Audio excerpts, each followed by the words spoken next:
Kalau korang rasa MotoGP dah cukup gila, tunggu sampai korang kenal Isle of the Man, TT. Ini adalah satu perlumbaan motosikal yang paling tua di dunia dan bermula sejak tahun 1907, dan ramai menganggap ia sebagai perlumbaan yang paling berbahaya di dunia.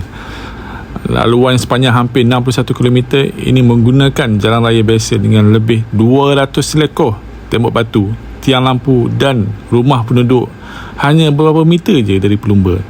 Malah legenda MotoGP Valentino Rossi sendiri pernah mengakui bahawa perlumbaan ini terlalu berbahaya untuk beliau sertai.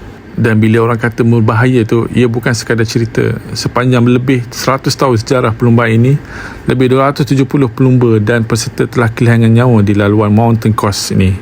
Disebabkan tahap risiko yang sangat tinggi, ramai peminat motosikal mempunyai satu ungkapan terkenal tentang TT. Bukan persoalan yang sama ada akan berlaku kemalangan, tak.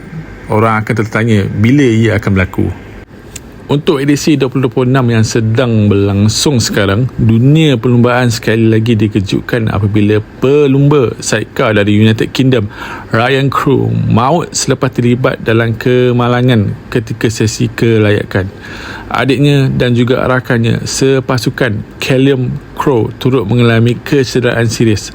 Insiden ini sekali lagi mengingatkan semua orang betapa berbahaya dan kejamnya perlumbaan ini walaupun kepada pelumba yang bertaraf dunia. Apa yang menarik, Island of TT 2026 sedang berlangsung sekarang dan akan berakhir pada 6 Jun 2026. Dan bukan itu sahaja, tahun ini Hollywood juga sedang menjalankan penggambaran filem berkaitan dengan Isle of the Man TT.